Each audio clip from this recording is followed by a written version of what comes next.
of lore, all in search over glory. The history and mystery of lads, lasses and all. The discoveries and voyages, the rise and the fall. Follow me now as we go back in time. Retrace the steps of Irish lineage to find Jason from Carlo and Kevin the dog. Guide you through the ways of Shining. Dev, episode 2. I have some corrections to make. I covered a lot of ground in the first one. I realized when I was listening back through it, I kept referring to Dev as the only surviving commandant of 1916, which isn't true. It's disrespectful. Mm-hmm. He's just the only surviving commandant that mattered. So, sorry about that. There's Thomas Ashe, we also talked about. He's the only surviving commandant from Dublin. There are other, arguably, because the Rising is meant to take place all over the country, but it never really takes off. There's stuff around like Castle Bellingham, there's stuff in Galway, but it never really takes off to the same level of Dublin. So, I know it's very Dublin-centric or whatever, but people refer to him as the only surviving commandant. They mean the only one from Dublin. And I think, listening back, I didn't really make it clear.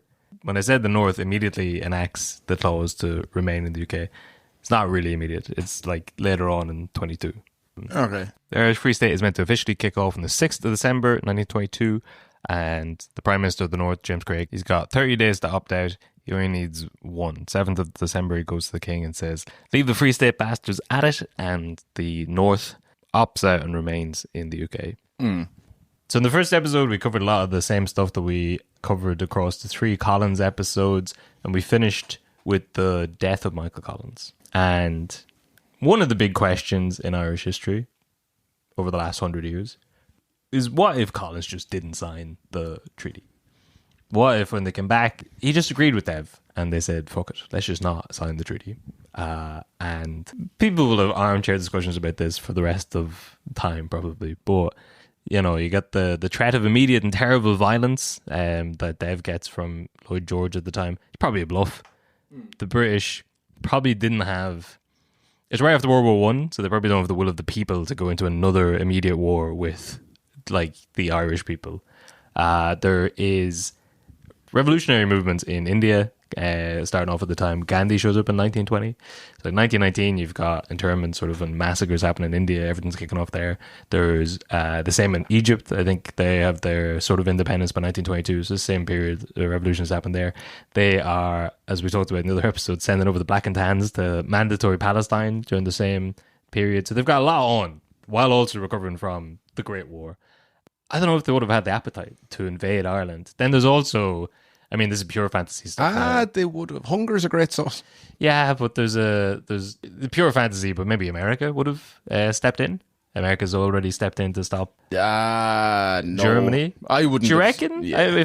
If Blighty turned around and invaded Ireland, they wouldn't take an opportunity. The troops are already there. They know the way out of the land. You forget how far away from JFK existence this is and how much we were hated. This is literally just after Dev has come back with his pockets full of money. So much money he doesn't even need to declare it all. All right. His pockets half full of money. That's probably a bit, maybe a bit too fanciful. But there's certainly, like, Lloyd George says, and Churchill, that they'll put 100,000 troops in Ireland. What does he say? A troop for every man, woman, and child in the country. I don't think they had the stones. They wouldn't. I don't think they had the ability. Yeah, but obviously, that's crazy to say. Like, that's nowhere near the population. No matter how much you tried to make it smaller, it's still 4.5 million. I thought we bloody people. threw out. What, another famine? But I don't know. Did they have anything to back it up? There's also the deal that we talked about this across some of those episodes, but Northern Ireland was already petitioned, so that ship had sort of sailed. The idea of getting the 6 counties back through these negotiations. There's the Government of Ireland and Great Britain Act in 1920, November 1920, so way before the treaty signed. Stormont's already set up. It's already kind of underway. So that was probably not going to happen. But all the other stuff that, as we'll talk about in this episode, Dev just kind of does anyway.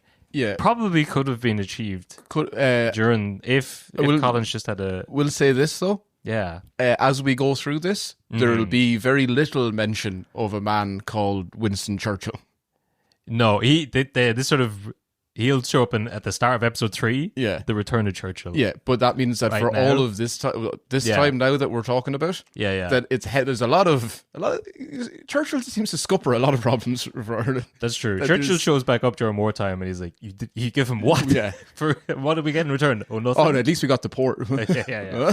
He's not happy, but It does seem to be like when we go through this now, that there's a lot of like, and then they just kind of gave it to us. Yeah. And I don't think that old Winston would have been. No. And there's very specific circumstances, and there's a lot of luck. You've got the abdication, a lot of stuff leading up to World War II kind of forces their hands, economic downturn, Great Depression. But a lot of those things are also kind of happening at this time. It's after World War One.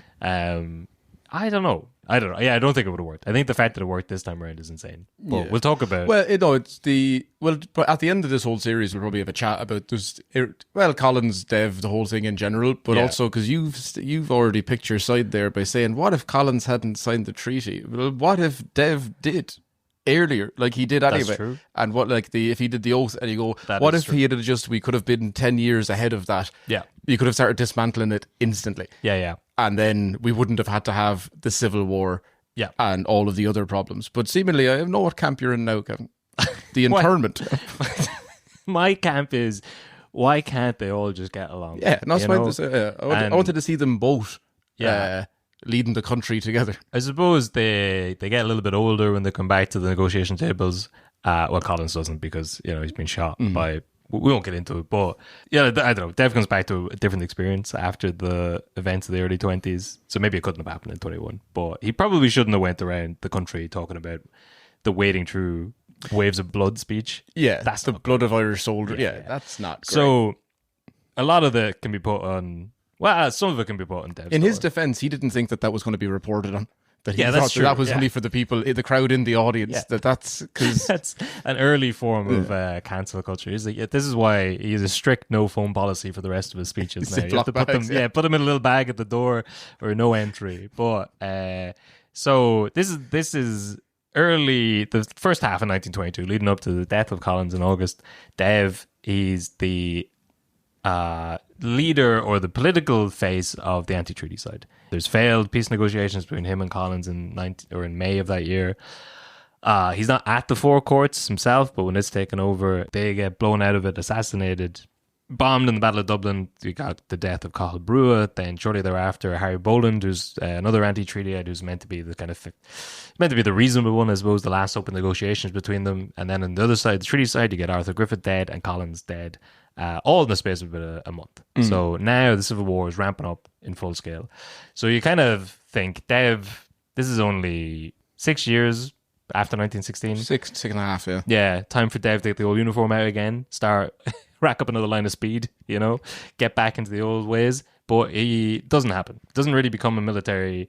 He's much more of a nominal political figure, the face of the anti-treaty side, but he doesn't But he's have not a the military role. that's the thing, he's not really the face of it then at that stage, because the anti-treaty, I mean, of the political side, but now it's a war, so it's not Yeah, exactly, So it's not yeah. politics anymore. So he's But kind of really just out in the cold. Yeah. And that's my question to you. Yes. Is that if in 1916 his battalion, Yes. they killed British soldiers, and he was in charge of them doing that, and one of the last holdouts. Yeah. And he's meant to be everyone said great military organizer and leader and that. Why Yeah. wasn't he involved in any of the stuff then afterwards?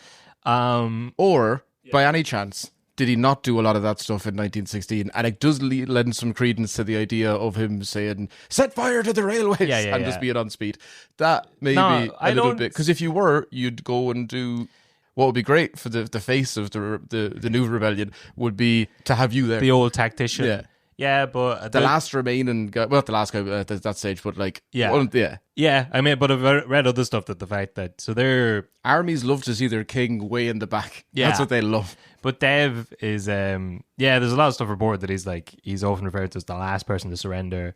He surrendered, I guess a lot of the other commandants, We did all that in the first yeah, but episode, they're in untenable positions, so they're all kind of like, the British soldiers walk right up to them. Dev walks up to the British soldiers, so it's kind of a little bit different. But I've also heard, so in terms of him being like a great tactician and the last to surrender and all this sort of stuff, last holdout, Boland's Mill is down by Grand Canal. It's not, compared to, say, the GPO, the castle, or Stephen's Green, like all those areas are in the city. Boland's Mill is and those areas are set up to stop troops. They reckon the British troops are going to come in.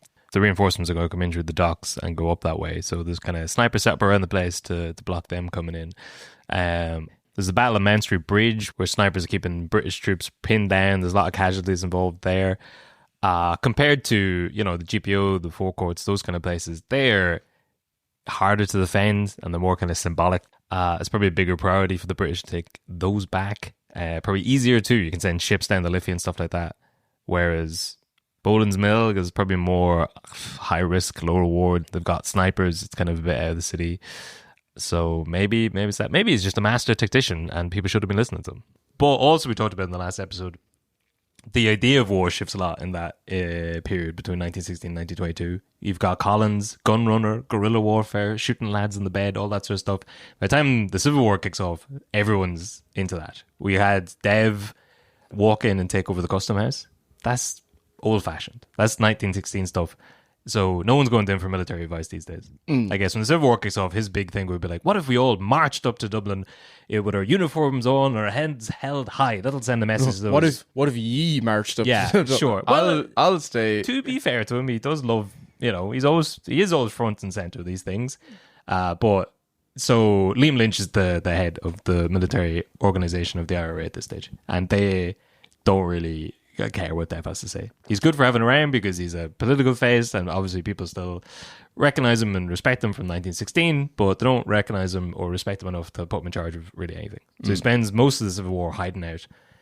Not hiding out necessarily, but doing sort of he's going around visiting troops in Munster and Connaught, rural places, but all kind of low profile, no big scenes. He's keeping his head down. He leaves Dublin pretty quickly to avoid being assassinated or arrested.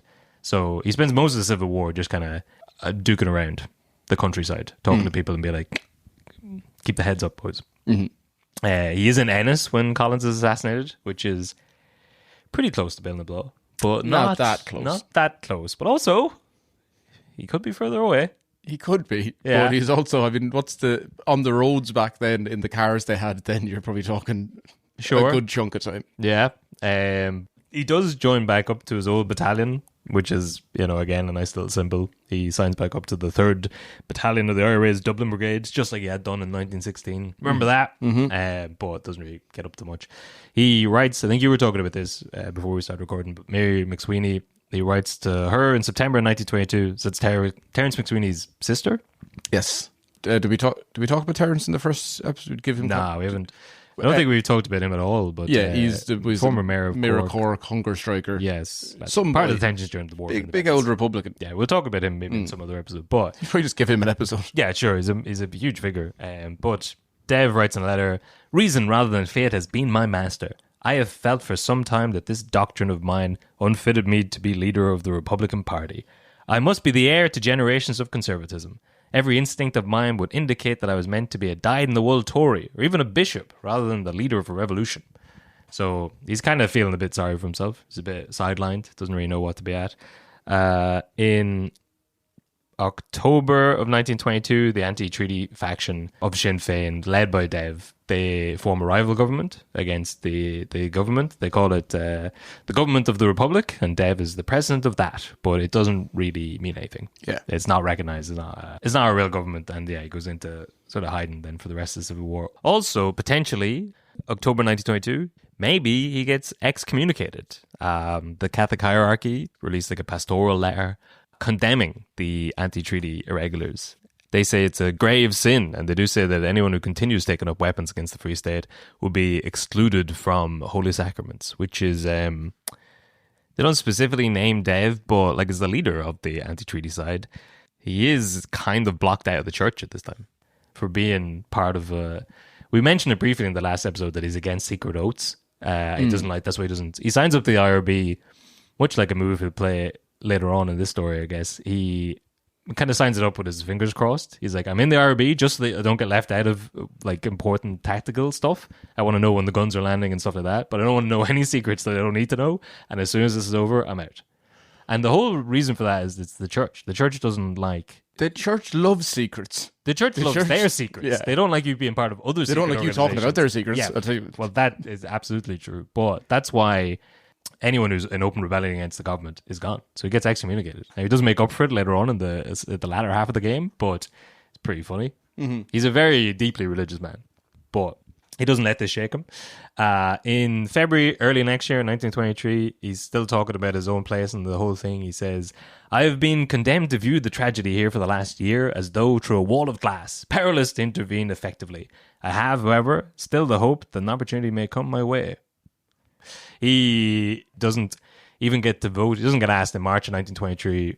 The IRA executive have a meeting to see if they're going to continue the Civil War, and they don't really care what Dev has to say at that point.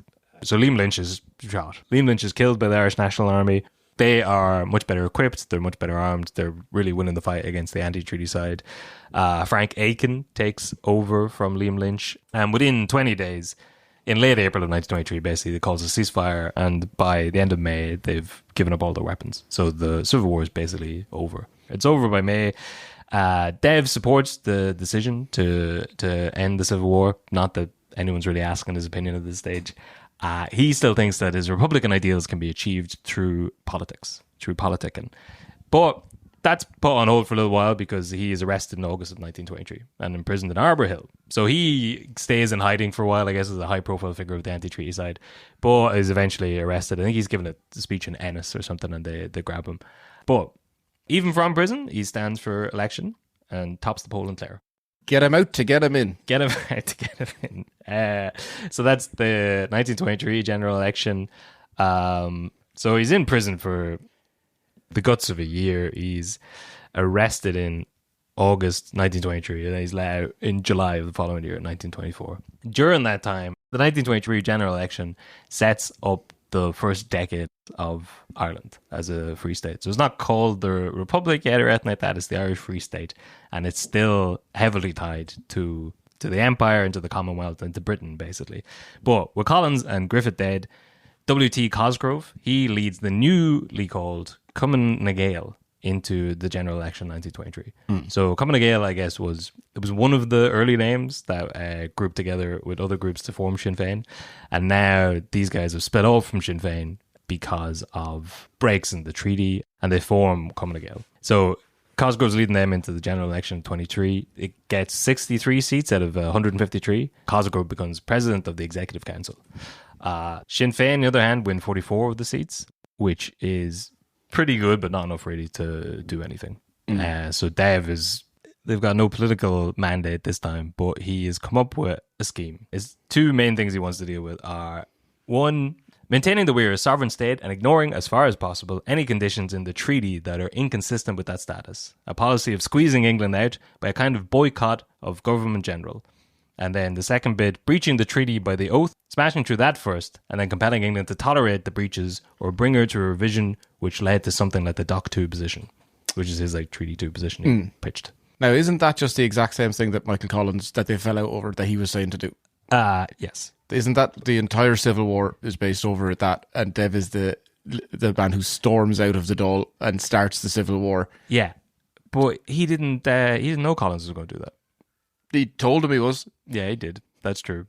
He wrote it down. He did, yeah. Well, Dev has had a chance to think. He's seen a lot of good men die, including Collins. Funny enough, now that he's dead and out of the way, you know what? He had some good ideas. And he spent a year in prison. And I regret doing that. I mean, it's a shame. It's a crying it's a real crime.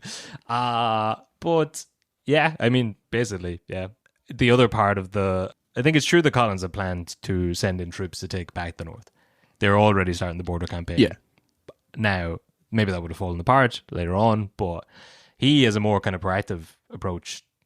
His plan does seem to be ignore the treaty. He famously, I can't remember the exact quotes, but he talked about it in his episodes. He's like, yeah, I signed it, but we just won't do it.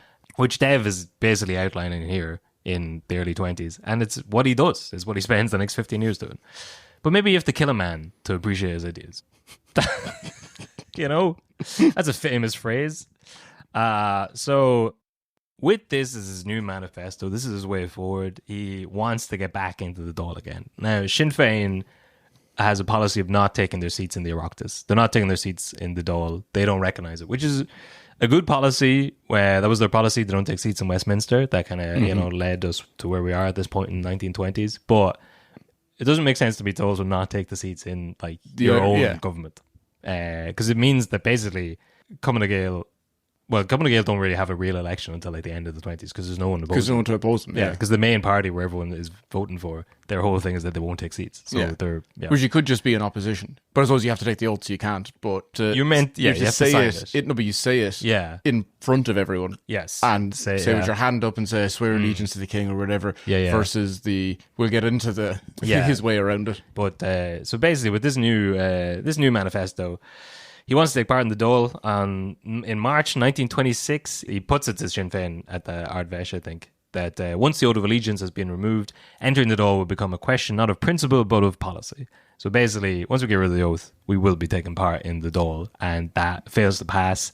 Sinn Féin, I don't know what their logic is. They still don't want to. So it's not about the oath. They just don't want to recognise the Dáil, I guess, because it's full of pro-treaty bastards what sold out the country. But he doesn't get the votes he wants from them, so he leaves. He resigns as president and forms his own party within a month. He does like doing that. If he doesn't get his way, storm out. I'm off to set up something new. Yeah, which... not tweak it around a little bit or work for... No, you're behind me or I'm gone. To be fair to Sinn Féin, it was just a catch-all party after 1916. Gets blamed for the Rising.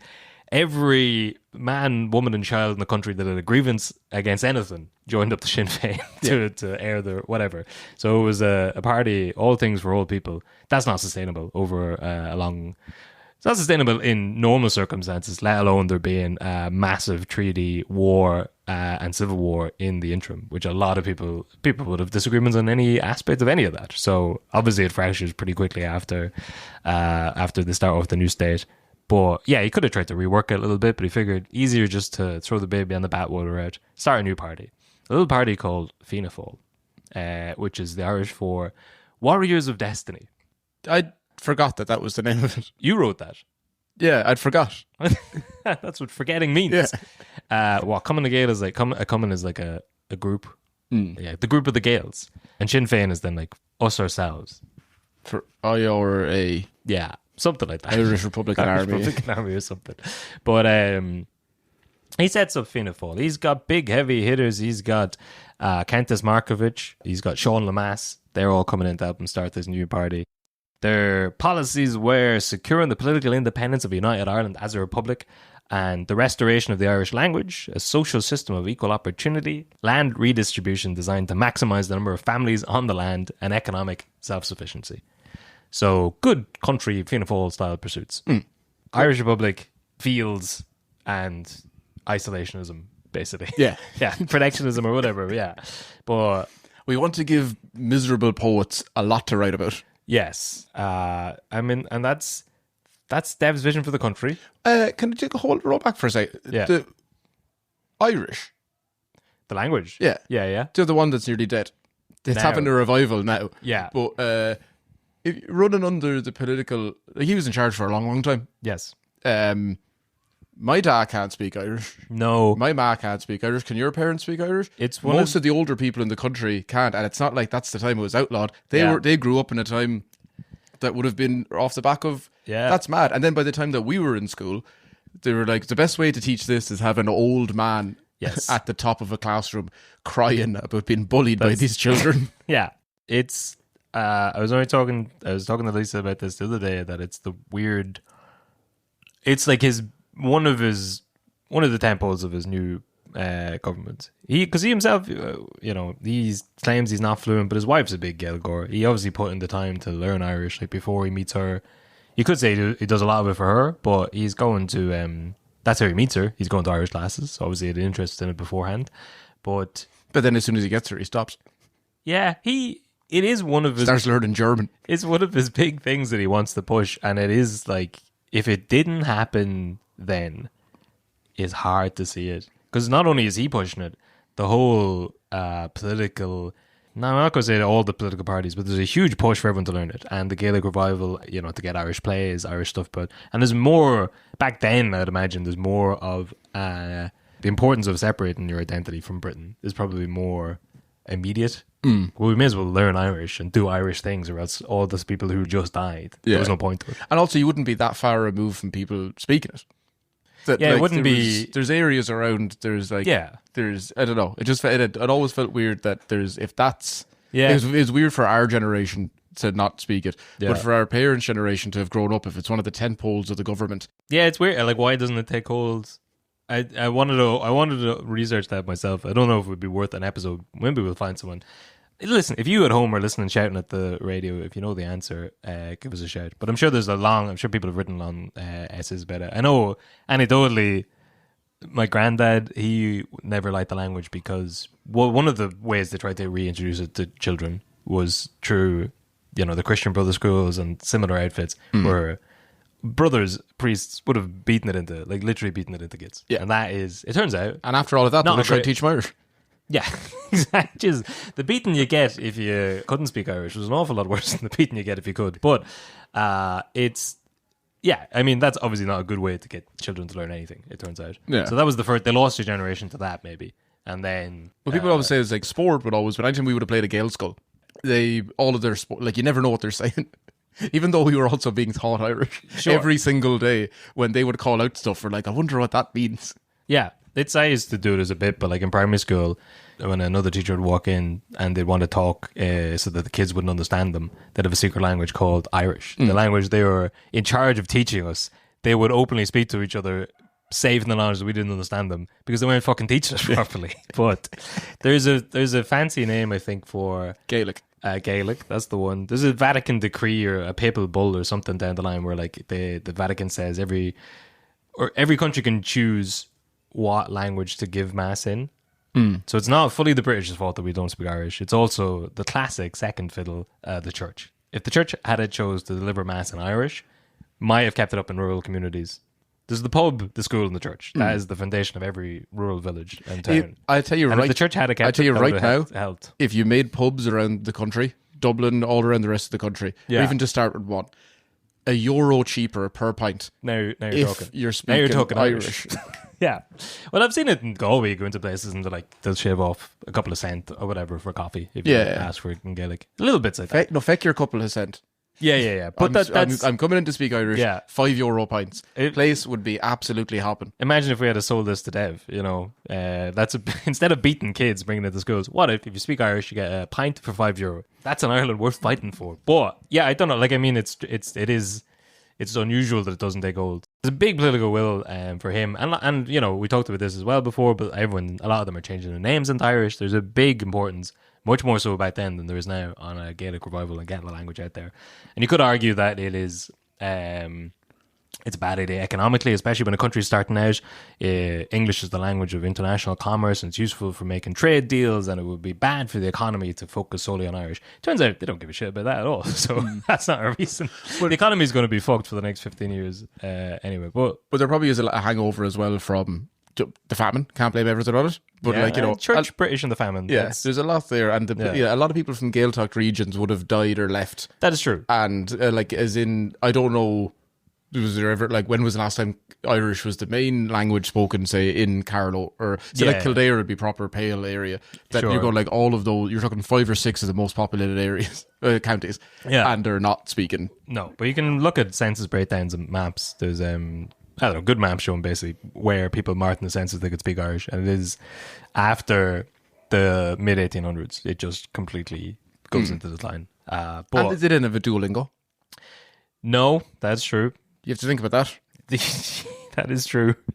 But that's one of their big policies anyway. Alongside getting farms bigger and economic self-sufficiency, which basically means, investing all their money in art and Russia. But women in particular are a big element of this new Fianna Fáil, because he's doing what Sinn Féin, I guess, did in 1917. It's the catch-all party. Get everyone in. Yes, everyone who doesn't like the government and also wants to be the government. This is the party for you. You want to take your seats and complain about coming to Gael? Get in here. So women like Countess Markovich, who we mentioned, but there's Kathleen Clark, Hannah Sheehy Skeffington. Dorothy Cartle was the director of publicity. Yeah. And over the next few months and years, people who are disenfranchised with Sinn Féin, slowly move over to Fianna Fáil. It starts to build up to the point where May of 1927, they win 44 seats in that election. Sinn Féin win 5.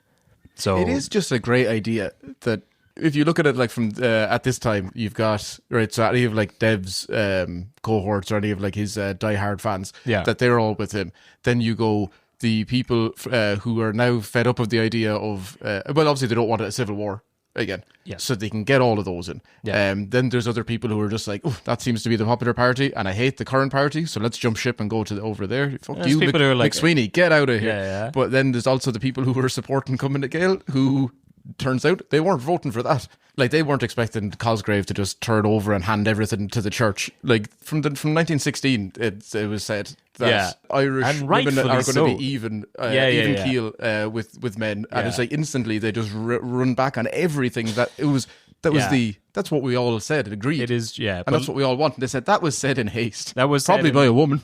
That was said in haste, and luckily all the people who thought it got shot, and the only man who wasn't shot, the man who's still alive from that period, is Dev. Yeah. But at this point in 1927, the Fianna Fáil up to 44 votes, Sinn Féin dropping down to 5, and Cosgrove's Coming to Gael party have dropped from 63 to 47. So they're only slightly ahead of the newcomers of Fianna Fáil.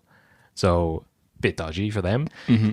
Gives Dev a boost. He says he can take him on the next run. He goes around the country. One of the big things he was pushing is getting rid of the oath. It's going to be a big win for him. He wants to make sure he's got the mandate of the people, so he heads off around Ireland, not in the back of a bicycle, but in a car, probably. And he wants to get 500,000 signatures opposing the oath. And he wants to get it put to a referendum. But on the 10th of July, 1927, the IRA shoots Kevin O'Higgins, the former Minister for Justice, in response for having killed a lot of the rebels after the Civil War. Yeah.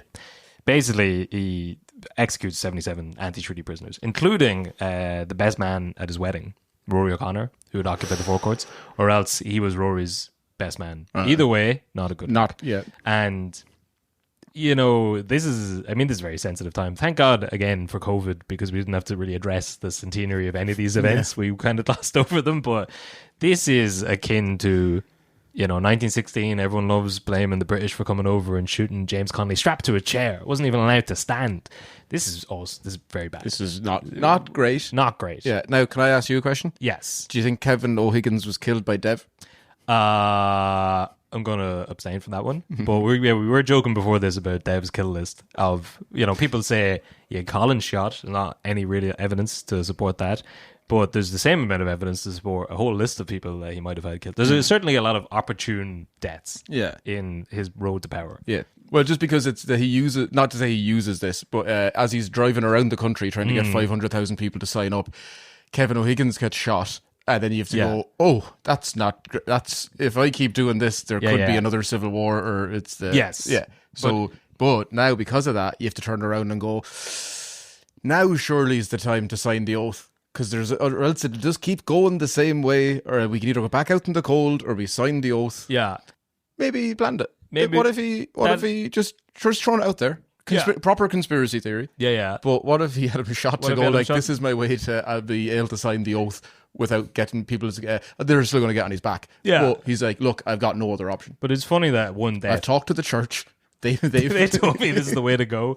It's funny that in 1927, one assassination kind of brings the two sides closer to reconciliation than any of the many deaths during the Civil War.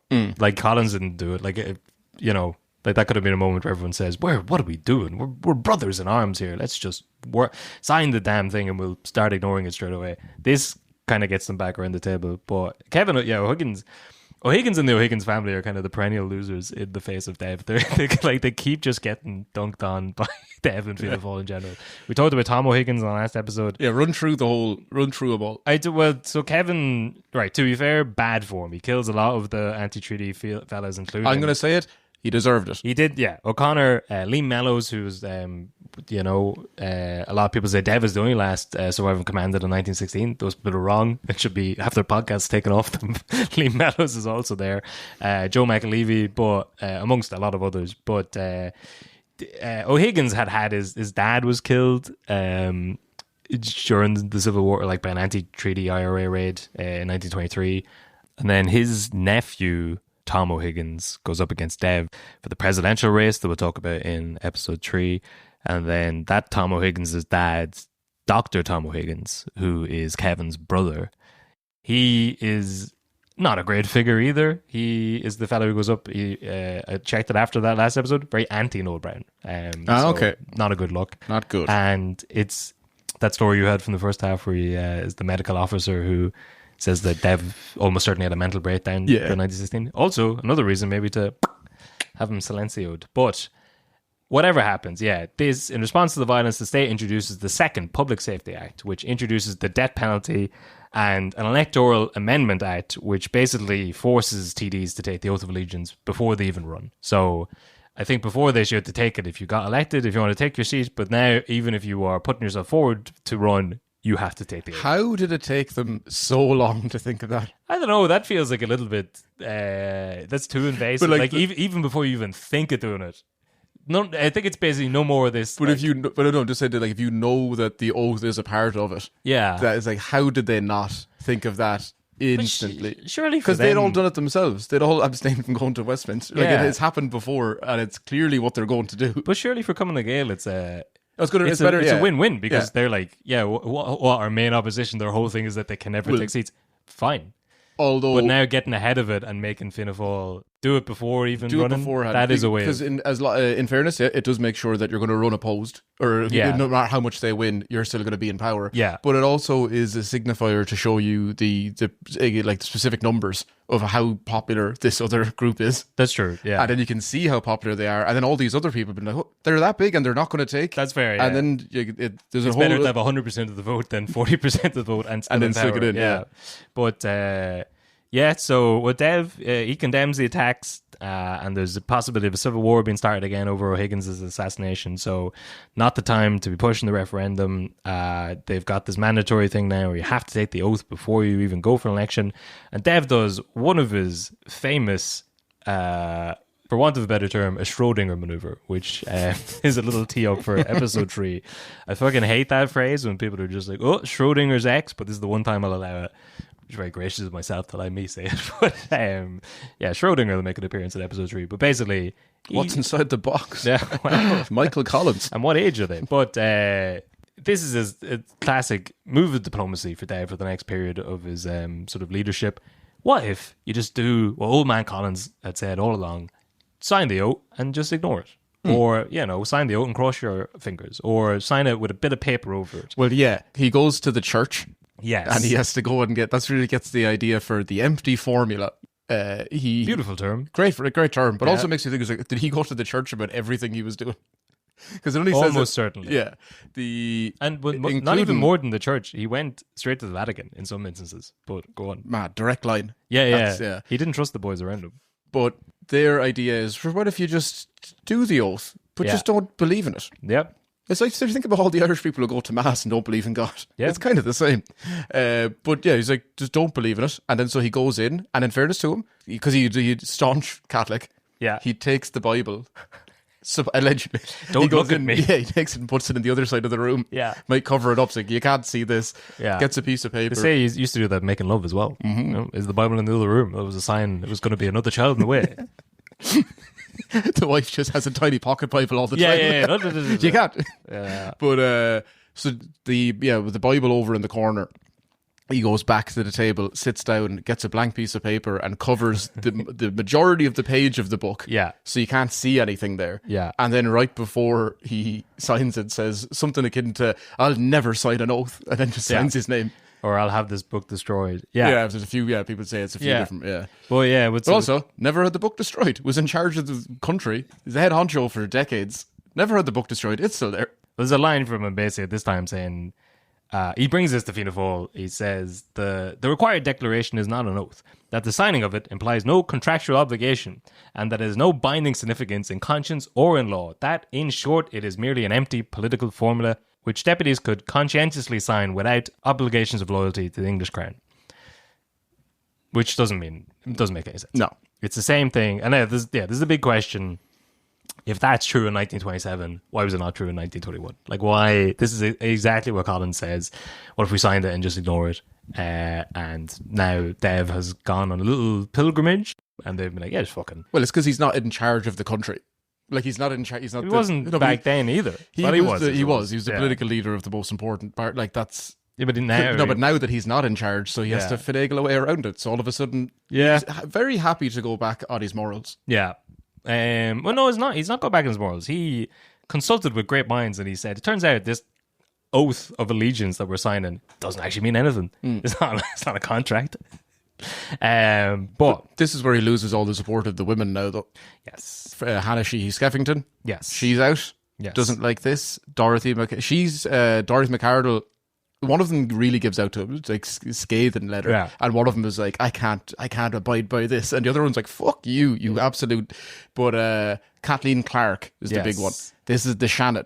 Yes. Because it was Margaret Pierce. Yeah, again, this is a lot of like the mothers, and Kathleen being Tom Clark's wife, Margaret Pierce, Patrick's mother. Yeah. Yeah. And so, but for some reason... Why didn't he have a wife?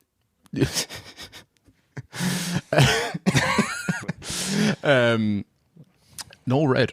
Yeah. But the story goes that there's going to be five members going into the Shannon. Oh, yeah. Well, the old Shannon, yeah. Yeah, could be 6. But you go like, all right, well, surely at least 2 would be women. Yeah. And Dev is like, what? We can work our way up to 1, maybe. But yeah, she was like, well, they can only be 1. There's only going to be 1. You can't make it some sort of women's Shannon. Yeah, it's Highlander. But he's like... but there can be 4 men. Yeah. Well, if men and women are equal, then what difference does it make? We'll just have 4 men and then 1 woman. Yeah. But so it's going to be Kathleen wants to run. And Dev says, I'd prefer if you didn't, because... Pierce is going to go. She's like, well, surely we could be 2 women. If equality will still be 40% of the whole thing. Yeah. And sure, that's probably too many. You'll scare Middle Ireland. If you'll only start fighting between yourselves, you know what women are like. Who started World War One? What women were that? Listen, you're always bringing up, you had that right the fucking tip of your tongue, didn't you? Oh, wow. That's almost 10 years ago, and there's snipe. Can ever let us forget World War One, can you, Kathleen? Bloody hell, I almost have another war just to settle your hash.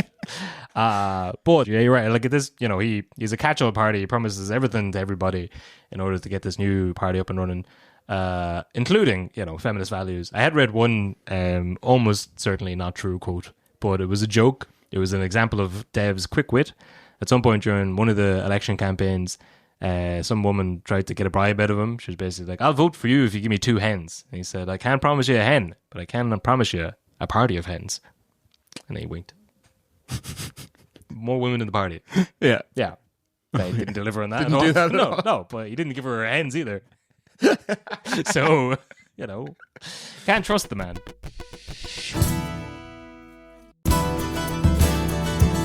One of the myths, or one of the things that people give out to Dev about, is he refused Countess Markovic a state funeral, which would be very hard to do considering he wasn't in charge of the state when she died. Yeah. Isn't there photos? Was he not at the funeral? He was at it, yeah. But he didn't, the people would say that he didn't give her a state burial.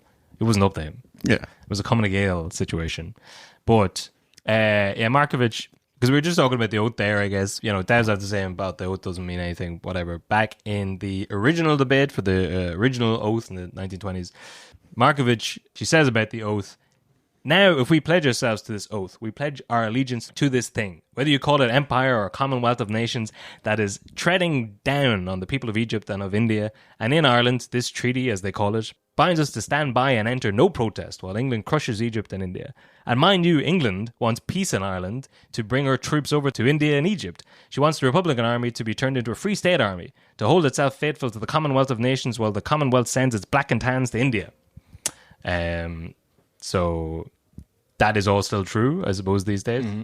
We'll do, it's shocking we haven't done an episode about her yet after 13 seasons, but she's a very, very, very interesting figure around this time. And she dies.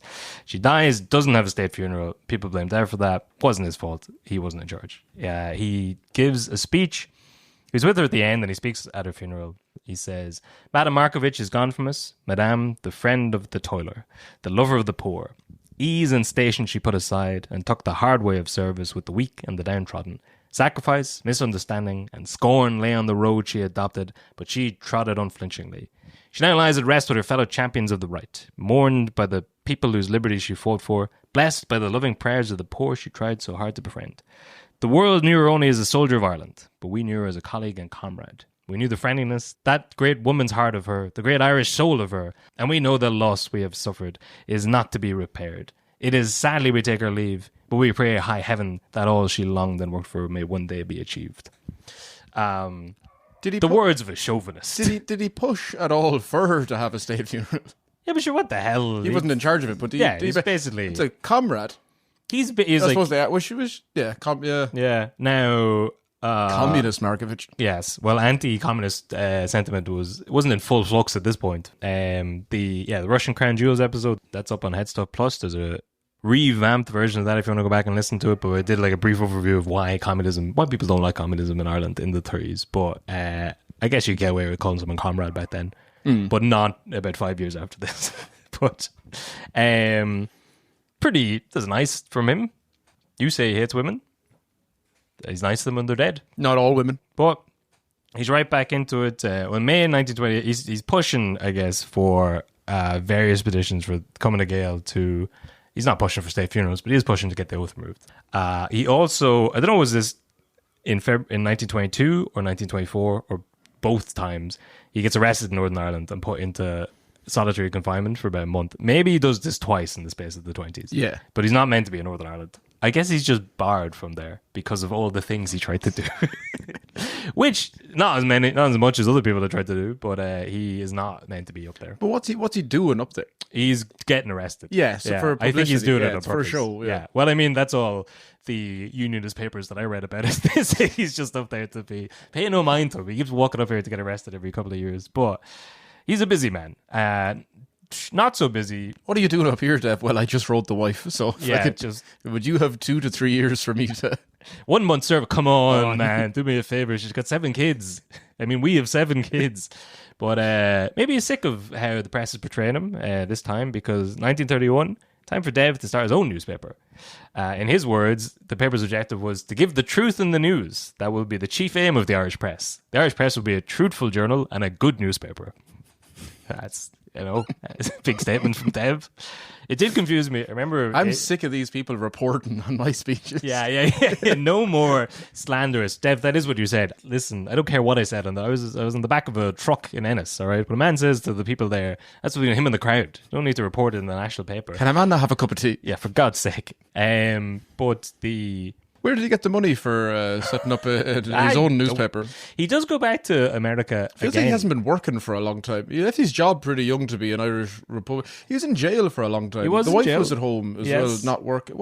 He goes back to America in like 28 and 29, I think. What does that have to do with the money he got? For the Republic. But you'd be surprised. You pass around a bucket in Boston. You have enough money to set up a new political party and spare for a newspaper. I do remember when I first started like researching stuff for this podcast, reading statements about like the Irish press did this, the Irish press did that. To me, I just realized it was a newspaper and not like the whole press. No, yeah, it's the name of his newspaper. But he invites Margaret Pearse, the mother of Patrick and William, who I keep leaving out of this. William Pearse is also a big revolutionary figure, but he gets her to come in and press the button to start the first edition of the Irish Press on the 5th of September 1931, which is a nice little bit of symbolism as well. So it's time for the 1932 election, which is arguably the most important election in the history of the state. Or maybe I just feel like that because I've been reading about it a lot in the last while. But it is a big deal. 1932, Cumann na Gael, their support's been waning for the last couple of years, ever since Fianna Fail got on the scene, these new books. And they are running on policies of protecting the treaty, defending the new state, public safety, trying to stop more assassinations, stuff like that. But at this point, the Great Depression has hit the world, so everywhere is fucked. And even if there's... But they're in Ireland, so they don't believe that exists until the early 2000s. Yeah, well, even if there's... doesn't matter if the whole world's in recession. If we're in recession, it's Cumann na Gael's fault. So they're also running in the 1932 election on a strong anti-IRA and anti-communism platform. So at this point, they've tied the IRA to communism. But they're going in on a platform of the same thing. At this point, they've been in charge for 10 years. The economy's not great. And in come Fianna Fail, who are running on a populist platform of getting rid of the current government. Getting rid of the current government. Yeah. They're all about... And then something about Irish. Yeah. I just read that... I'd read a few times that this was a shock result that Fianna Fail won this. I suppose it's... Like, they ran on a platform of not paying the British money that we owed them, getting rid of the oath. According to Oliver McDonough, they also said they promise larger, more comprehensive doles, protection of industry, while pushing a platform of like speaking Irish and nationalism. And apparently it was a shock that they won. They ran a platform of more money and less paying stuff to the British. Yeah. That's a pretty platform for anyone to run on. So this is something that we watched a very interesting video on earlier on by...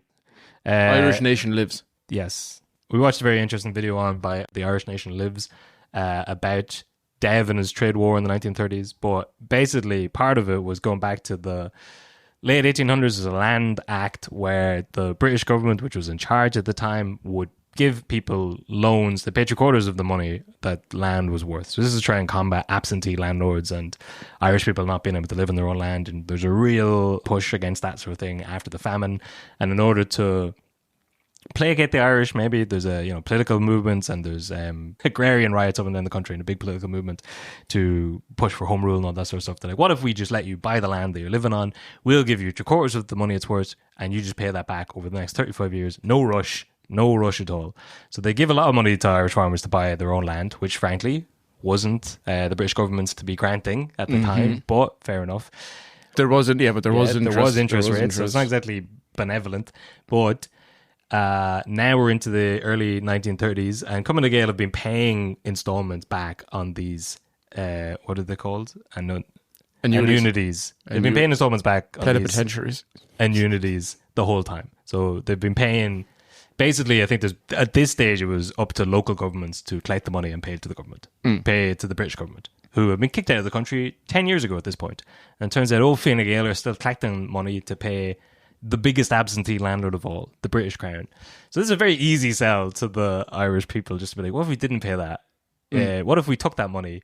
So there's so much in this story that just reminds me of Brexit. Like, it was very funny to laugh at Brexit and all that nonsense that went with it. But this is basically the same thing. So we're starting off with Boris and Nigel Farage and the big bus that says, what if we stop sending that money to Brussels and we'll pay it to the NHS nurses or whatever? But this is basically the same thing. They're running on a platform of, what if we stop paying that money to the British and instead we use it for farms and pints and other things that you like, more mass, which is obviously people like that, especially during a time of global recession. And yeah, their other big thing, get rid of the oath. What if we just stop doing that? Which is the promises of a madman, but he does pull it off. It takes about 8 years, but he does do it. He nearly tanks the entire country. Tanks the entire economy. So what I'm saying is, it's almost 10 years. Cows are nearly extinct in the country. We're only 9 years into Brexit now. Next year, things should be turning around. You know, when Nigel Farage finally gets in charge and he's let cook, you know.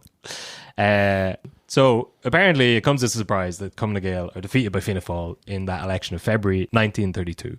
Cumann na Gael get 57 seats, Fianna Fáil 72. So pretty resounding victory for the lads who are promising everything and have never been in power before.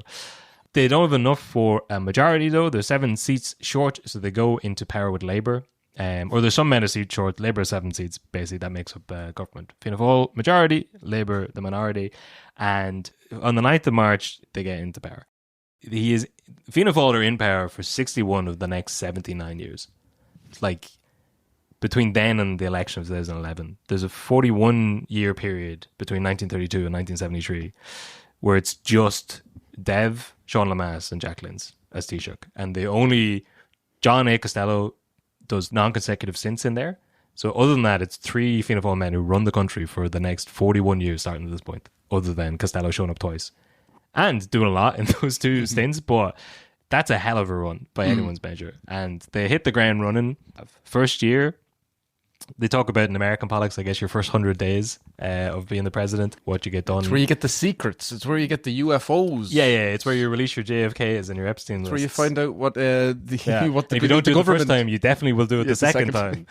And a lot of people say this is authoritarian or fascist, but not necessarily. He's just a man with a view, and he's going to get to that. he figures he got the mandate of the people. He's going to get to that endpoint regardless of what happens. On the 14th of March, basically, he says that all of his ministers will only release press statements after they've been approved by him. So no one speaks to the press. So no more chatting. On the 18th of March, then, he gets rid of the new Public Safety Act, which lifts the ban on a number of groups, including the IRA. And some IRA political prisoners get let out of prison. So they're back again. He sets about his first task of getting rid of the oath. So... But now, is it this time, or is it when they get the majority? Or no, when did they go to the Dáil with guns? Because they're not sure that it's going to be a peaceful handover. This one, I guess. Yeah, which is worth recognising that a handover of power, especially again, in the political climate of Europe at the time, it is crazy that the government's handed over to, and not just another party, but like the other civil war party. Yeah. It's, it is a smooth transition. But it's not that smooth. One of them showed up with guns and the other party burnt the records that they had. Yeah, but that's pretty smooth, considering for the time, So Dev, first order of business, get rid of the oath. After he lets the IRA out and consolidates press, he says, let's start getting rid of the oath. Tells the British government he's going to do it on the 22nd of March, brings in the legislation in April, but it's not enacted until the 3rd of May, 1933, because the Senate opposes it. So we'll talk about the Senate a little bit as we go on, but basically it's created in 1922 and it gets in Dev's way, so Dev destroys it. So people argue about the Shanna these days and what its policies are or whatever. At this point, I don't think it was very powerful, but it could hold up legislation, and more importantly, it held up Dev's legislation, so he gets rid of it in a little bit. But and we're going to gloss over a lot of this stuff here, but basically the Governor General is a position that's been made up as part of the treaty, who's like the British representative on the island. And at this time, it's a man called James McNeill. They are not giving him the respect that he feels he deserves. There's various instances. Frank Aiken supposedly walks out on him. He walks into a delegate meeting with the French or whatever, and Frank Aiken gets up and leaves, walks out. Yeah, and there's various bits. I think McNeill specifically complains about that one. He writes to Dev and demands an apology. Dev does not give said apology. That's probably just in your head, James. Don't worry. Yeah. He says he loves you. He thinks you're a great crack down the pub. But McNeill publishes these letters with Dev asking for an apology in the paper. Dev then sends those to the king and says, I want rid of this man. He's a weasel. No one puts stuff in the press, unless you're putting it in the Irish press. That's news you can believe in. So McNeill does resign in November of 1932, so later on that year. Dev suggests that he can have the job. He goes, so this is meant to be the British representative on the island, and he goes and resigns to the king, and the king's like, well, you have to appoint someone else, and Dev's like, I could do it. I'm not that much. I'm only running the country. I've only been in for the hat in the ring. Yeah, and they said you can't do that. But shut up, all right? So what he does is produce a guy called Donal Obukala, who is some boy for one boy. Obukala is basically a sock puppet with Dev standing behind it. So he takes the job. His only function is to sign acts for the Oireachtas that Dev approves. And as part of the job, you're meant to move into the Vice-Regal Lodge, and there's all this sort of pomp and ceremony that goes with it. Dev says, don't do that. You live in Rialto or somewhere. So he doesn't take up the seats. He doesn't appear in public. I'll live in the lodge. I'll live in the lodge just to send a message, mind. So he's basically set himself up now as this governor position. But in the interim, I guess, in June 1932, it is time for the Eucharistic Congress, the biggest event in the history of the country. Now, again, a lot of people blame Dev for the Catholic nature, the conservative Catholic nature of Ireland in the 20th century. That was already well underway before he got around. Yeah. No, he didn't put a stop to it. He certainly did not put a stop to it. He doubled down on it, but in fairness, this isn't... He did love it, and he did, in another life, he would have been a bishop. Back off. He could have been Pope. If he had set his mind to it, that is true. He would have had every fucking every bishop shot along the way. That is true. But the Congress, I guess it's some religious ceremony that moves around different countries. This time, it's Ireland's turn. And it's huge, massive turnout. We were looking at pictures earlier on. They make a round tower on College Green, which looks very impressive. A lot of people show up. It's 45 foot tall. The country hadn't seen anything like it, Kev. Yeah.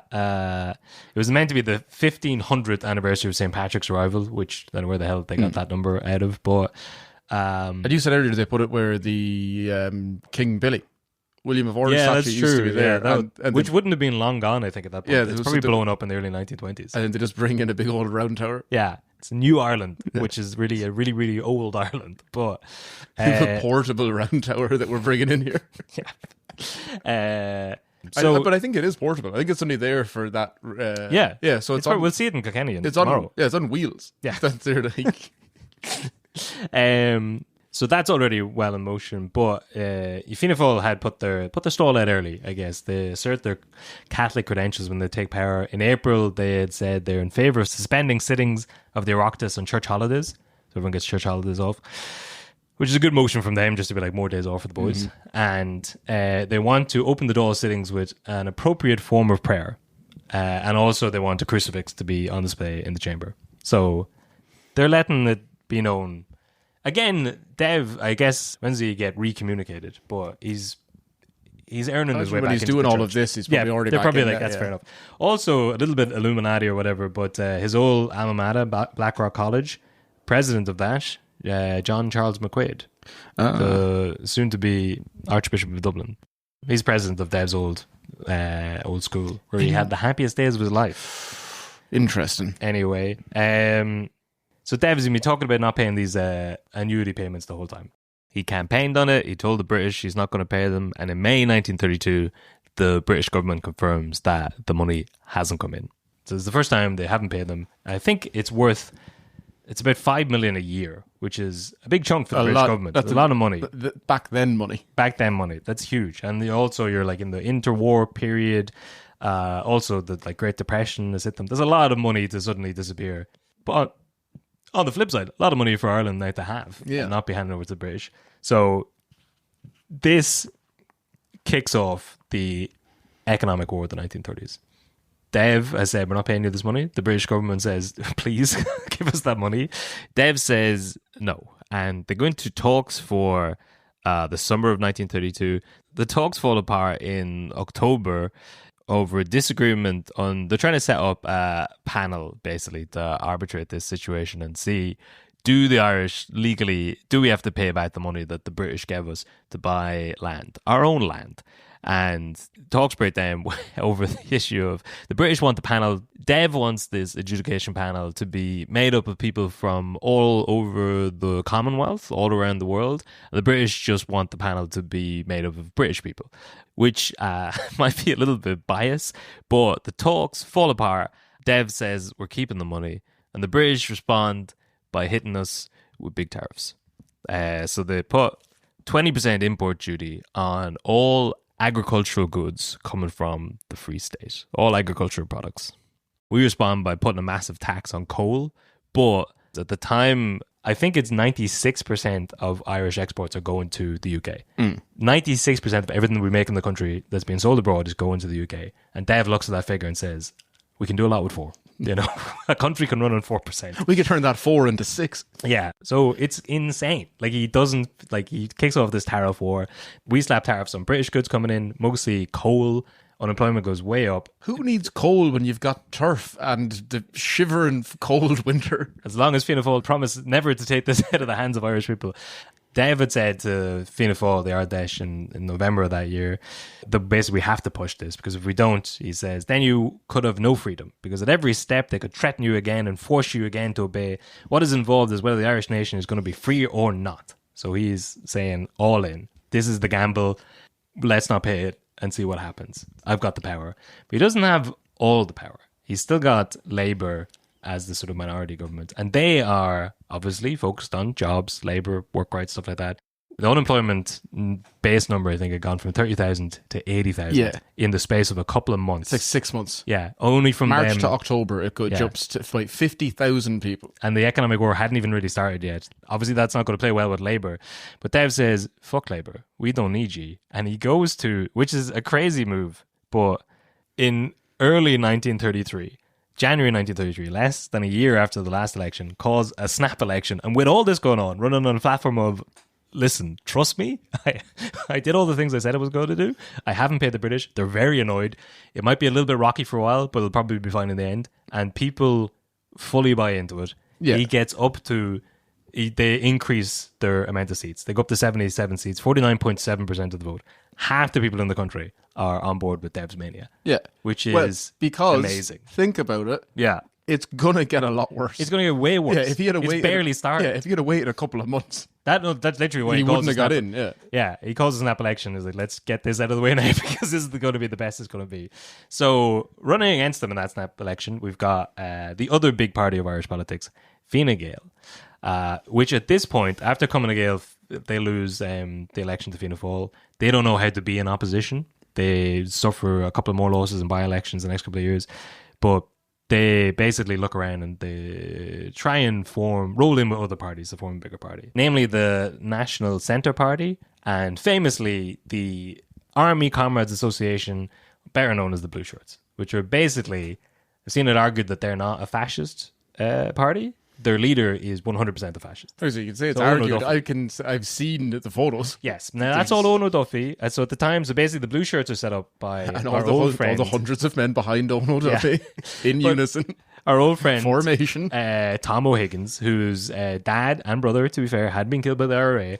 They set up this sort of Army Comrades Association to protect Cumann Gael against IRA reprisal attacks. So after Dev lets the IRA out of prison and lifts the ban on the IRA, there are various incidences that would require a sort of armed force to be around this political party. But it's very much modeled after Mussolini's black shirts. They get the nickname the Blue Shirts. When Ono Duffy takes control of the party, it goes 100% into a fascist movement. And it is rolled then into, with the National Centre Party and Cumann Gael, in September 1933, they form Fine Gael. There's a funny line from the Irish Times at the time, in the lead up to the merger. O.R.M. Smiley, he described Cumann Gael as a party who one wished would be open to ideas, until one saw the kind of ideas they were open to. So I wish they'd try something new, not join the fascists, but it is insane that I still have it here somewhere, a leaflet that a young Fine Gael member handed me once with Michael Collins' face on it. Michael Collins is dead over a decade by the time Fine Gael exists. And who they don't put on the poster, who was the first leader of the party, is Ono Duffy. Because it would be hard to find a picture of him where he's not doing the Roman salute. Which, like, whatever. They don't really lean into Cosgrove, or like, they love Collins. They love Collins because Collins is, they say, he's the spiritual leader of Fine Gael. There's no proof that that would be the case. No.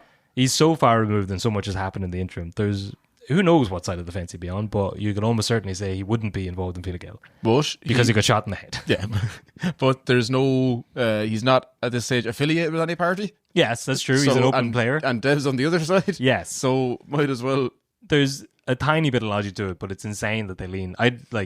They all love getting their picture taken with, the big portrait of Michael Collins. I think Leo Varga had a portrait of him in his office and stuff. It's in the Fine Gael headquarters. Yes. There's a big giant when you walk in. Yes. There's a huge Collins. Anyway, so now Dev he's got the mandate of the people. He's made a lot of big changes in the first year, and they all seem to, or at least 50% of the people agreed with him. So he's in for more changes. What he doesn't change are any of the laws around oppressing women. He kind of doubles down on the marriage ban or the marriage bar. But what a time it was for Ireland. Women, you couldn't get divorced. You weren't allowed to be on a jury. You couldn't. No. You couldn't work in the civil service. Yeah. You could barely work at all. Yeah. Yeah. No condoms. Nope. They're gone. Yep. But you know what's great? The kitchen. Yeah. That's where he... Yeah, I mean, he does... He writes it. He writes it into the public narrative. Yeah. Yeah. I mean, I was going to say he doesn't. It's a document written by many people. He has a very hands-on approach to writing that document. Because as much as the stuff that that Cosgrave has already set in motion and where he's taking rights away from women, Dev doubles down on that and then puts it into the new constitution. Yes, and Dev is at this point doing some of the biggest, most dramatic swings any politician has ever done in this country. For him to be like, well, it is too much to... We've kind of set already the women's thing in stone. That's already done. I'm going to tackle the British. And then once the British Empire and colonialism is dismantled, then we'll talk about women having the vote or whatever. Because you always see people, it'll be said that, well, it's a logical step for a lad who would have been born in New York, raised by his grandmother, because his mother, his father, if he was around or not, dead now. So single mother. couldn't raise them on her own. If that's, again, this is the entire nation is built upon a lie. Yeah. And he has to go back home. And sure, look, you can't have that. You need women working in the home to make sure that families are raised together. Because otherwise, all you'd end up doing is be the most successful politician maybe the world has ever seen. Do you reckon that's what that is? He's just trying to be like, little boys need their mams. And it's just little boy Dev waking up in the middle of the night in Buncree in Limerick, scared, cold, alone. That someone's going to ask him to play hurling. Someone's going to ask him a question about hurling, and the boys are picking on him because he likes rugby more, and maybe he's just saying, Mam should be at home. Well, I imagine they're little boys. But I imagine, or maybe it's just a fucking the church. Insane. The church also would have been like part of that as well. Yeah. But I would imagine that people probably aren't wrong in saying that he grew up without a mam. Yes, and it's probably better to have a mam. Well, tread lightly there, but no, I get what you're saying. But yeah, it's better to have parents, yeah, regardless of. But they can also have jobs and do other things. Oh as yeah, well. for sure. Yeah, but also give them rights. Yeah. But it wouldn't have been like atypical, like I suppose at the time that maybe his situation, but like people would have been missing parents from different wars and people die early. But it's just the fact that if that was the idea that people said this is the reason because he would have grown up without a mam, and it's like, and look what it did to him. Yeah. He only became the most successful politician this country will ever have. One of the in terms of have you years ever met in successful office, people? Miserable to a man. They are amongst what makes them successful is that they're running from happiness. Yeah, you know? All I wanted was a mother and to be a Tory. Yeah, all I wanted from a man just to pat me on the head and say you're a good Tory, and instead of put us into a 5-year economic war against the British. Everyone's pissed off, Jason. The whole fucking things are starting to get tight. Massive tariffs, counter tariffs. This goes on for years, and people are feeling the pinch. This is, I don't know, I found this funny, but the farmers are annoyed, which, shocks everybody. Yeah, but they side with Cumann Gael, now Fine Gael, which is, you don't really associate Fine Gael as being, it's very much the opposite, I would say, these days. Fianna Fáil is kind of like I would associate them as being the party of rural farming middle class people, and Fine Gael is kind of like Dublin-y elite. You'd think that, but historically it's literally the opposite. Yeah, it's always been historically it's been the farmers. A lot of them would be Fine Gael. Yeah, well, it's probably also farmers from other areas, different farmers. Like it's horses. That's for true. horses. Yeah, I mean the country's full of farmers at the time, but basically at this point, Cumann Gael are coming along and they're promising to end tariffs with the British. They are promising to rule Ireland with a Mussolini-like iron fist. But it's not all doom and gloom. I guess Dev is bringing over businesses. He's incentivizing businesses to come over. I think Dunlop opens a big business big factory here. And Cadbury. Various factories come in to work around tariffs, I guess. You get big deals if you come and set up in the country and bring industry with you. He's trying to encourage tillage farming, getting rid of cattle and the reliance on that, because again, most cows are being sold to the British market. So he's like, why don't you grow wheat? Why don't you grow potatoes? Hope not that. Why don't you grow something else? So they're trying stuff, but times are economically tight. He has his proponents, I guess. There's a famous line from Jonathan Swift: burn everything English but their coal. So England's feeling the pinch. On the other side, the population at this point in the whole of the UK would have been about 44 million. So comparing that to our we would have been 3 or 4 million. No, we would have been 4 at the time. 4.5. Yeah, like that's it's close enough to 10%. Let's not do maths and just say 10%. But that's a fair percentage of your country, or between the two islands, it's a fair percent of people, the population, who is now cut off from the other. That was a big market, so they say a lot of mines in Wales closed. Coal mines are making coal to send over to Ireland for the people there. People aren't buying English coal. They aren't able to get that sweet Irish beef that they love so much. So it is working on the other side. And eventually it comes to the Coal for Cattle 1935 agreement, where they make a deal for Irish people to buy coal and cattle to be sold in the British market. So this is one concession during this, what are we now, 1935, so a couple of years into this economic war. This is the compromise they make. These are two, the market's hurting. And so coal is burnt again, cattle are sold again. During the same year, Dev does one of the big things you'd hold to his credit, I guess. He sets up the Irish Folklore Commission. The idea come from Seamus O'Doulagara, a folklorist who was inspired by a similar thing in Scandinavia. But Dev was the Taoiseach. He's a big proponent of the Gaelic League. He wants the revival of Irishness. It's in his Fianna Fáil manifesto. He agrees to setting up the commission. One of the big things they do, one of the more famous things they do between 1937 and 39, so right after this, they get kids all across the country to write down oral histories. Well, they take oral histories from their parents, I guess, and write down myths, songs, folklore, all that sort of stuff into copybooks. And that's all digitalized much, much later on. But you can see all of that stuff online, which is cool. You can see some of it. You can see a lot. I imagine there was some people talking about Michael Collins. Yeah. I was there in Bale and Blow that day. Get that. I'd say there was probably a good chunk of stuff that was left out. Maybe. But heading into 1936, then we mentioned it in the first episode, but his son dies in February of 1936. He dies in a horse riding accident in Phoenix Park. So that kind of maybe... Another one to add to the list. Well, he does kind of go nuts in this year. And this is... He abolishes the Seanad, basically, in May. So a couple of months after that. He gets rid of the Seanad. It stood in his way for too long. Brings in a Constitution Amendment number 24. Formally abolishes the Seanad. Originally it set up in 1922, but it was dominated by pro-treaty independent members, so he just gets rid of it, which is good. And he brings it back in 1937 in his new Bundoch na HÉireann, but it's just a toothless version of it. And people are arguing today should it even exist, but... It does kind of prove that you can do whatever you want. Yes. Now, but this is also like... This is the behaviour. This is fascism. He is shutting down bits of the government that are holding him back. He's consolidating power. He's just hacking through. It's fascist light. I mean, considering there's literal fascism happening in the rest of Europe.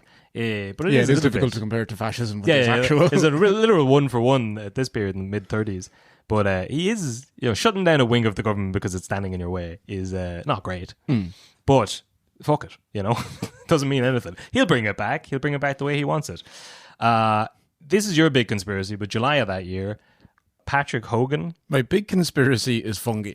Yes. The dolphin. Yeah. Or the lack of a dolphin. But Patrick Hogan gets killed in a car accident in Aughrim, County Galway, 14th July 1936.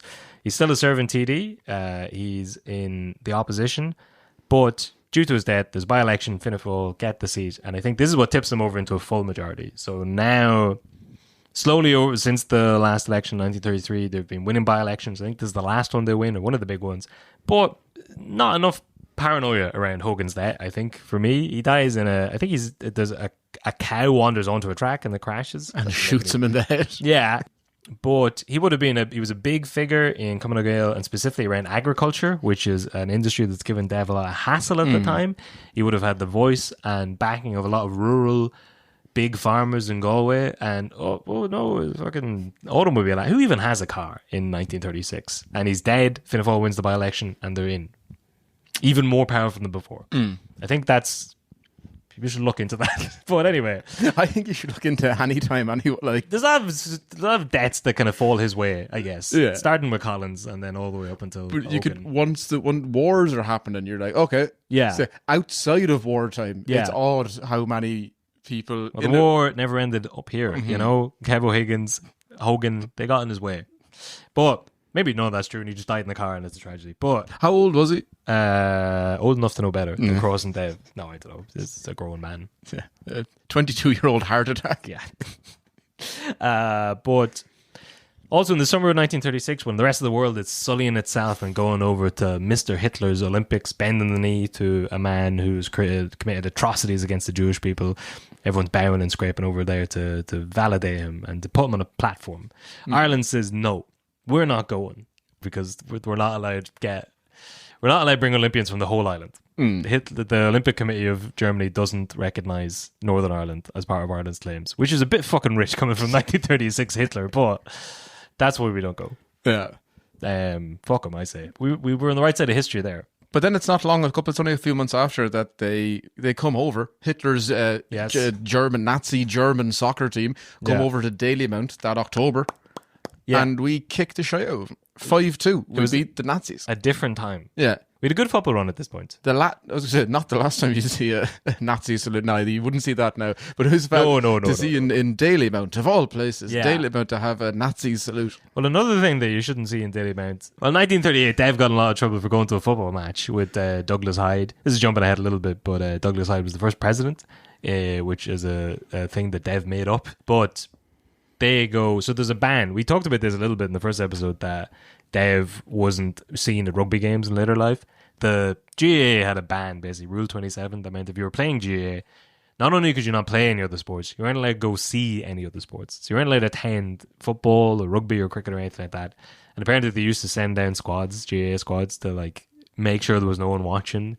Such titillating games as a 5-2 win over Germany, or in 1938 it's a 3-1 victory over Poland, which is not the biggest defeat that we get that year, but the press goes nuts that Dev is even at the game. And we quoted that in the first episode, but in the 50s, politically he wasn't allowed to go see rugby for years because people give out to him for like breaking. But he, like, his big thing is, the Folklore Commission, Irish language, nationalism. I think he's if you can say what you want about him, he does love Irishness.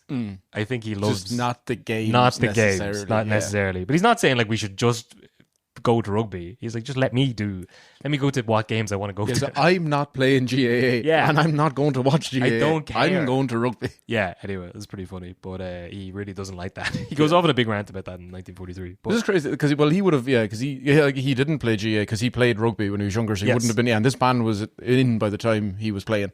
So he wouldn't have been, because it's 70 years. That's a long time to have a ban on watching other sports. It doesn't end until 1971 officially, but the main reason it ends is because television. TV's become so popular that, like, if they could break into people's houses and see that they're watching the beautiful game, they would have. But the GAA, unfortunately, couldn't get those powers. Yeah. Because, like, Patrick Kavanagh was the commentator for the 1966 World Cup. Yeah. And that meant that they thought that there was people not allowed to hear that. There would have been lads. Pretty much, yeah. Kavanagh, there's an awful lot of talk about how he played for... He played soccer when he was younger. He played against Dundalk, he played for Monaghan. No talk of him playing hurling. No. That'd be the type of him. Probably wouldn't be allowed then, I suppose. That's potatoes. No. Anyway, but back to good old 1936. Well, actually, before we go back to this bit, I want to talk about something to set up the next bit. Something that's been kind of happening in the background to do with the Commonwealth countries in general looking for more autonomy. So this is going back to like the mid-1920s. There's the Balfour Declaration in 1926 and leading up to the Statute of Westminster in 1931. Basically, a lot of the Dominion countries are looking for a kind of similar deal to Ireland. They're looking for more autonomy, and that's what's represented in the Westminster Act. So a couple of key things from it. It says that Dominion legislatures are declared equal in status to Westminster. No British law would apply to Dominion unless the Dominion explicitly accepted it. Dominion laws could conflict with or repeal British laws, and the monarch was now head of all the Dominions directly, rather than just kind of the head of Britain. It kind of represented each of the Dominion countries directly, if that makes sense. Which brings about something interesting that'll be relevant in a couple of minutes, but it means that each of the Dominions needs to be consulted if there's a change in succession with the monarchy, say if someone abdicates perhaps. But separately, there's also this body called the Privy Council, which is basically the highest court of appeal for the Commonwealth countries. So they have final say in legal matters across all these Commonwealth Dominion countries, including in the 1930s, the Irish Free State. So if someone isn't happy with a court decision here in the Irish High Courts, they can appeal it to London, they can bring it to the Privy Council, and they'll have the final say. So obviously Dev doesn't like that, a British council having the final say on Irish law. So he removes that bit from the Constitution in 1933, along with the oath. He gets rid of the oath, he gets rid of the Privy Council. And a guy called Robert Lyon Moore, he's a unionist from Donegal, a southern unionist. He doesn't like this, and he challenges the legality of Dev taking these things out of the Constitution. So it goes through the Irish High Courts, and obviously, naturally, they say Dev's grand. He was right to take those things out. And Robert Moore is not happy with that decision, so he appeals it to this Privy Council. Even though Dev had already removed that from the Constitution, he appeals this to the Privy Council. So it goes over to London. And in 1935, the Privy Council comes back and says, actually, Dev's right. Because this went to, like, the English lawyers. Yeah, exactly. Had to look at this and they were like, this is actually legally. Yeah. This is grand. To be fair to them. And they do it. There's meant to be like a council where they decide whether it's legal or not. Dev doesn't even show up to it because he doesn't recognize it. And they look at it themselves and come back with the consensus that it is legal what Dev's doing. Yeah. But is that just because they've opened the door to it, so they've basically said, all right, you are... They're just like, legally, he's fine. Yeah. You should have shot when you had the chance. But they kind of agree that it is open for the Irish Free State to amend the Constitution any way it wants because of the Westminster Act. And there's a funny thing from the 1920s where the British when they were writing up the Westminster Act, they wanted to put in special compensation for the Irish Free State, so that basically so that this wouldn't happen. And Cosgrove at the time is like, listen, baby, come on now. I'm not going to change the treaty on you. Any change we make together. My government and your government, we can trust each other. 2 years later, he's gone, and Dev comes back from the dead, basically. He's been in the political wilderness for a decade. Dev comes back, he's in charge, and he does not give a fuck about their opinions about the treaty. He's tearing it apart, and now he seems to have the legal backing to do so. Anyway, that's the sort of legal basis for the next bit, but now back to 1936. Economic tensions are rising. Britain has strategic reasons, though, not to... Basically, World War II is about to happen. Arguably, it has already happened with the Japanese invasion of Manchuria, but it's definitely about to happen in a big way in Europe. So Britain has reason to not piss off Ireland at the time. But this is all put under pressure in 1936 when King George V dies, and in steps King Edward VIII. He's young, good-looking, athletic. He'd fought in World War I, so people like that. Bit of a womanizer and a massive racist and proponent of a young Adolf Hitler. But luckily, he steps down. He abdicates. He goes off to marry a fancy American woman, Wallis Simpson, a divorcee, which is as scandalous today as it was when it happened with Meghan Markle, I guess. But yeah, you can imagine that, but back in the 1930s. Was she a divorcee? No, but he did leave. Well, I don't know what. He left. Honestly, I don't know. I don't care. Yeah. But basically, something similar is happening back then. There's now a situation where the throne has to be handed over, but because there's an abdication and you're breaking the lineage of the throne, due to the Westminster Act of 1931, all the dominions, everyone in the Commonwealth basically needs to sign off to approve this sort of change in succession. And Dev sees an opportunity and he uses the confusion. On the 10th of December, the day of the abdication, the cabinet agreed to delete all mention of the king and of the Governor General from the 1922 Constitution. So the 12th of December, they rushed 2 bills through the Oireachtas, the Constitution Amendment and the External Relations Bill, basically getting rid of 2 of the big issues. Those were 2 of the things he'd set out to do initially, to get rid of the Governor General, and the External Relations to do with like Ireland's foreign policy. They take that away from the king as well. So there's 2 days of confusion between the king stepping down and being replaced, I think, and they hammer through 2 bills through the Oireachtas. Pretty sneaky from a half-blind Dev. I wouldn't say sneaky. That's exactly what you expect him to do. Yeah, but he doesn't squander a mistake, I suppose. No, yeah. He uses the scandal to his advantage. But also, like, the English should know by now. Like, it's been said, it's been written that it was like England's distractions, Ireland's opportunity. So you'd think then, just at any point, that if anything ever happens to England, they should really quickly turn and just keep an eye on. Which is what I guess they're trying to do with mildly placating Ireland ahead of World War II. We're like, it's about to kick off in this, so would you please just. Well, we'll get to that after this next bit. But the 1937. We ratified the new Irish Constitution, Bunrucht na hÉireann, which is still the basis of our legal system now. It's any referendum or anything, what we're doing is changing Bunrucht na hÉireann. So it's Dev's 1937. And like I say, it's Dev because he kept a tight control over drafting the new constitution. So there's only 4 officials. He excluded a lot of the ministers from it. There's only 4 officials working directly with him. John Hearn, Maurice Moynihan, Philip O'Donoghue, and Michael McDunphy. And specifically the religious section, Article 44, Dev leaves out of the first 3 drafts of the Constitution that people see, and it's only in the last one. He wrote that himself. So he doesn't reveal the words of that section until it goes to Cabinet on the 27th of April, and it goes to print the next day. So that's the section that specifically gives... It's a bit that specifically recognizes the Catholic Church's special position in Ireland.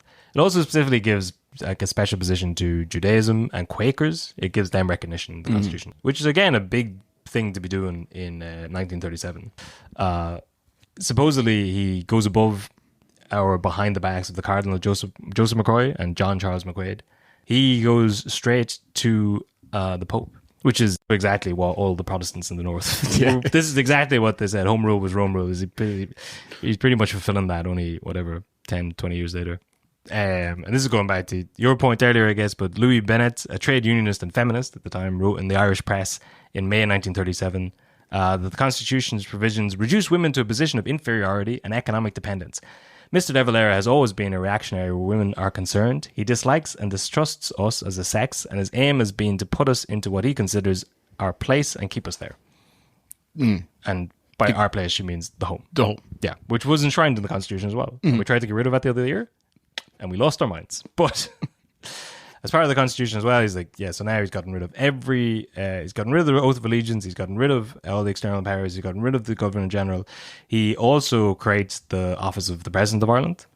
So this is it. He's kind of fulfilled all of everything he set out to do in 1932. He's done by 1937. He's got the Constitution that he always wanted, the one that he told Collins to go after. And all it took was a load of gambling. A lot of debts. A lot of debts. A lot of not paying debts. Yeah. A civil war, a lot of assassinations. Nearly tanking the country's economy. Killing every single cow in the place. And burning everything but British coal. And going right up to the wire. And probably massively advantaged by the fact that World War II was about to happen, so they don't really push back too much in this. He took the opportunity, but the timing of an abdication of a king right in the middle of it, it's insane that he pulled it off. I will give him a lot of respect for all of that. That it's just for someone said that he was like bordering on the levels of delusion. Yeah, and it's probably further than that. No one would have believed him. They said if he was going to do this. It's insane. But the British dealing with him, like every time they say anything, he's set out exactly what he wants, and any deal that they make with him in the interim, he just goes and breaks it and then comes back for more. But it brings him to the point of November 1937, not one of his main goals set out, but kind of like the last vestige of British interests in the Free State of Ireland. Which is one thing, I suppose. He doesn't call it the Republic. He calls it the Irish Free State or ERA. That is his symbolism. People are annoyed with him about that it's not the Republic, but that is like such a small concession that he's given them, just to be like, we won't call it a Republic because legally that'll cause a whole thing. But give it a couple of years. Well, ironically, it's Costello that does it during one of his little stints. He does what Dev never had the balls to do. He leaves the Commonwealth and makes us a Republic. But we'll put that episode behind the Headstone Plus, actually. But Dev, as his last treat or whatever, he gets the treaty ports. November 1937, the 3 ports that were left under British rule as part of the treaty, namely in Lough Swilly, Bearhaven and Cove, which was Queenstown at the time, they are brought back under Irish rule. And so he does all of this when he's talking to Prime Minister Neville Chamberlain. Yes. Not Winston, what the fuck did you do to the ports? Churchill. Yeah. We'll talk about, so in episode 3, this is going to be the end of episode 2 now. We're going to finish up on the treaty ports. We'll start the next episode with World War II. Churchill, he's back in power, wartime chief. He is not happy with any of these concessions that have been given to the Irish government. The ports are kind of, I think they say they're useless at this point. They haven't been updated. I assume they were being updated. They hadn't been updated since World War I. I don't know enough about it, but basically, Chamberlain reckons it's fine to let them go. And he doesn't really ask for anything in return. It's sort of just a gift to the Irish people at the time.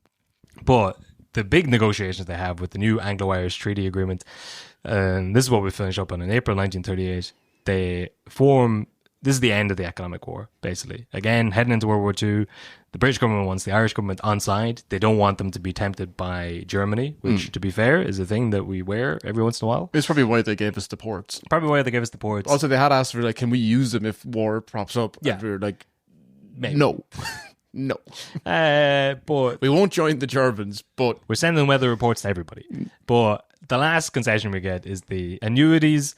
At that point, with the arrears, they reckon that the Irish government owed the British government 100 million. If you recognise such a thing, because once again, it's our land. All the British did was sell it back to us, which is outrageous. And that's the position Dev takes. Chamberlain reckons they'll play a little hardball. Yeah, because Chamberlain decides that they're not going to be able to pay the 100 million. No. Yeah. Also, they don't want that. No. Yeah. So it's like, how about 37 million? And realistically... Yes. Well, is it then Dev offers... Then Dev, shrewd negotiator, counters. What about? It's gone from 100 to 37. Pretty good. Most people are happy with that. Walk away with it. Let's meet in the middle. The Michael Collinses of this world would leave with that. Dev says, what about 2? What about if we give you 2 million and you fuck off? Yeah. And they negotiate handshake deal on 10, which is... And Chamberlain was probably, I knew all along. To be honest, I'm so shocked we got any more than 5. Dev walks back, starts producing front page of the Irish press the next day. 5 million. Yeah. That you start with that point, you chip away. All right, it's insane. They're paying us.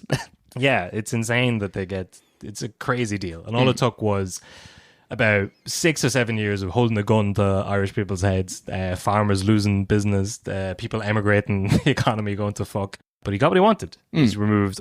There's no reference to the king or the monarch in the place, and we're primed to do what we want during World War II.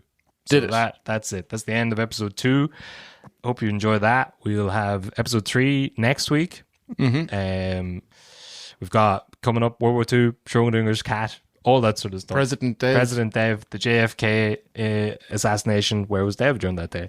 And add him all to that the list. Stuff. Did he write condolences to Mr. Hitler? Who knows? We'll see you next week. Good luck. Shafter.